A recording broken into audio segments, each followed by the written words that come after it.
আমার হাজব্যান্ড যদি আমার কাছে কোনো কিছু খেতে চায়, তো আমি যথাসম্ভব চেষ্টা করি সেই জিনিসটা তাকে বানিয়ে খাওয়ানোর জন্য। সেটা মনে হয় শুধু আমি না, আমাদের বাঙালি মেয়েদেরই অভ্যাস যে হাজব্যান্ড কিছু খেতে চাইলে যতক্ষণ তাকে সেই জিনিসটা না বানিয়ে খাওয়ানো যায় ততক্ষণ মনে হয় আর শান্তি লাগে না বা ভালো লাগে না। আসসালামু আলাইকুম, সবাই কেমন আছেন? আলহামদুলিল্লাহ আমি ভালো আছি।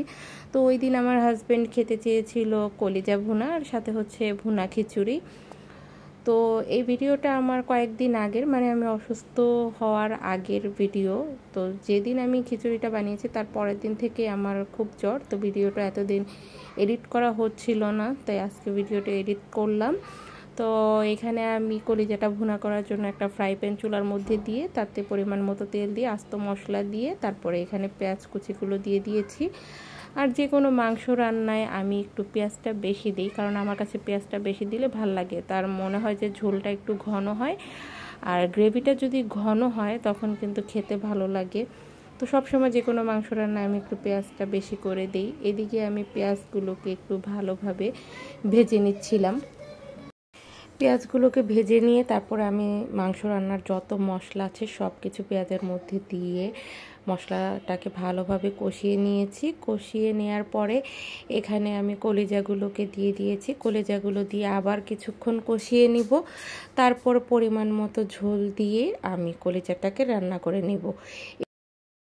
তো এর মধ্যে আমি অন্য একটি চুলায় একটি হাঁড়ি নিয়ে নিয়েছি আর এখানে কিছু মুগ ডাল নিয়ে নিয়েছি খিচুড়ি রান্নার জন্য। আর মুগ ডালগুলোকে একটু ভালোভাবে টেলে নিচ্ছি। আর মুগ ডালটাকে যদি না টেলে ইউজ করা হয় তাহলে মুগ ডাল থেকে একটা কাঁচা কাঁচা গন্ধ আসে, তাহলে খিচুড়িটা আমার কাছে খেতে ভালো লাগে না। তাই আমি সবসময় মুগ ডালটা হালকা একটু টেলে নিই। আবার বেশি টালা যাবে না, তাহলে আবার পুড়ে যেতে পারে। আর অপর দিকে কিন্তু আমি খিচুড়ি রান্নার জন্য হাঁড়ি বসিয়ে দিয়েছি আর এখানে কিছু পেঁয়াজ কুচি দিয়ে দিয়েছি খিচুড়ি রান্না করার জন্য।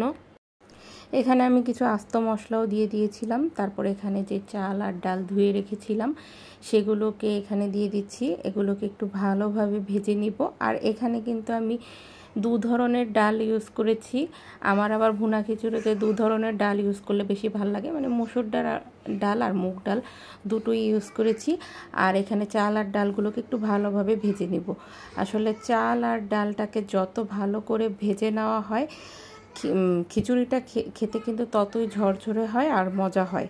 তো এখানে আমি চাল ডালগুলোকে একটু ভালোভাবে মশলার সাথে ভেজে নেব। এদিকে কিন্তু আমার কলিজা ভুনাটাও হয়ে গিয়েছে। তো এখন আমি চুলাটাকে বন্ধ করে দিব আর খিচুড়িটাকে রান্না করে নেব। এইদিকে আমার চাল আর ডাল কিন্তু মশলার সাথে ভালোভাবে কষানো হয়ে গিয়েছে।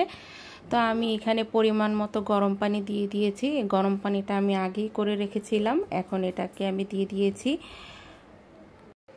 তো খিচুড়ির পানিটা একটু শুকানোর পরে আমি যে কলিজা ভুনাটা করেছিলাম সেখান থেকে অর্ধেকটা পরিমাণ কলিজা ভুনা আমি খিচুড়ির মধ্যে দিয়ে দিয়েছি।